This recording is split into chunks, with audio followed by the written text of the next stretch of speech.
Well, for me, it actually began at the age of 16. I was hit by a truck, a big truck, not a small truck, and woke up almost a month later in the hospital. But that wasn't my first awakening. The first awakening was right after I'd gotten hit by this truck. I had no idea what was going on, but there was a crowd of people, and I can tell you I was being held in somebody's arms. The heat was just so comforting. I wanted to go to sleep. I looked around and I saw all these friends that were there looking, and I wasn't quite sure what they were looking at.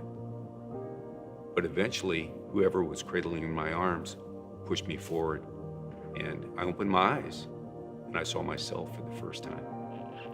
And what I just left was a moment of pure comfort, pure joy. The joy being so intense.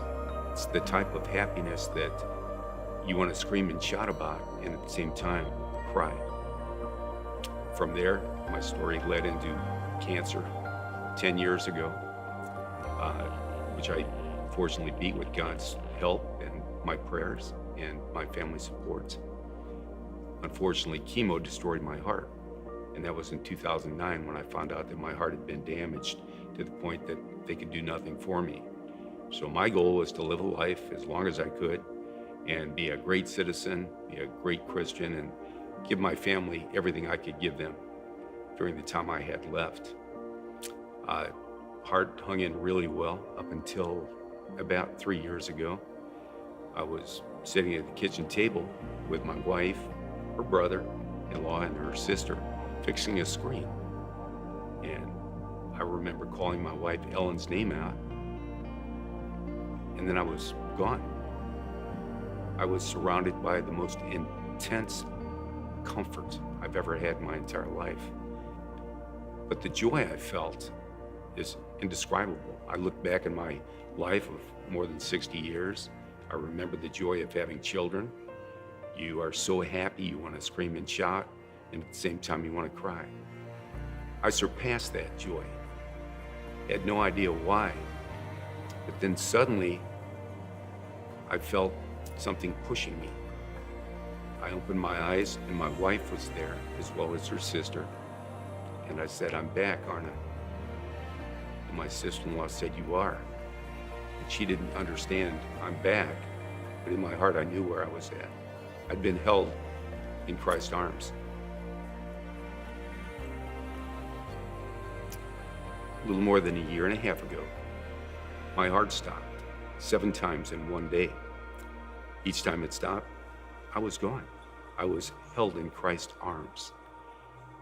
Jesus was taking me into heaven.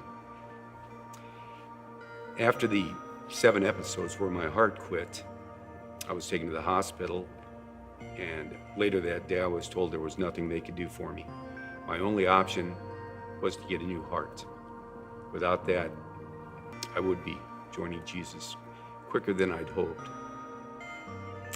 For me, where I felt the presence of God the most in this whole experience was when we were told that he needed a heart. They wouldn't put him on the transplant list immediately. So our only option at that point was to go with what's called an LVAD, which is an artificial heart. And they had sent us a CD to watch, and we put it in our laptop and could not get it to play. For whatever reason, we just couldn't get it to play. And we went out to dinner with my sister and my brother, and at that point, I think it was almost your lowest point, wouldn't you agree? I would agree. And he told everyone at the table at dinner that he was done, that it was in God's hands at this point, and he was not going to move forward with the LVAD. This was it.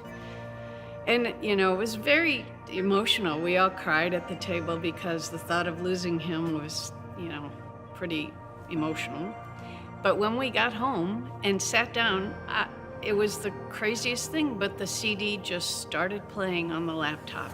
And I swear that was God's hand in this whole thing, because had we not gotten the LVAD and gone through that entire ordeal, and that was an ordeal, we would not have been on the transplant list, and he would not be sitting here today.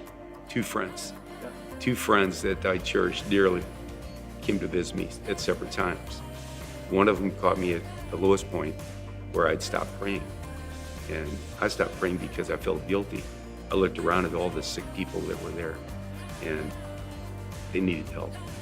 God had certainly given me all the help that I could have used to that point. And I'd reached a point where my kidneys had failed, my liver failed, and my new heart wasn't working. And I wasn't going to ask God to help me anymore because he had done enough for me. Until I had a visit by a very good friend, somebody I hold close to my heart, who told me, you need to pray. You need to pray boldly. Ask God. He and I prayed. We prayed hard. I prayed hard. He left, and I continued to pray. I prayed to the point that I got out of my bed, got on my knees, and I cried and I prayed. Went to sleep that night, knowing that this might be the last time I ever walked this earth. And I was okay. I was at peace. However, I woke up the next morning to my surprise, only to be told that your heart's working. Your kidneys have started working. Your liver functions are all bouncing back. I can tell you as I tell you this, the hairs of my arms are standing up, the hairs of my neck are standing up. But that's proof of God's power, of God's grace, and the glory in God.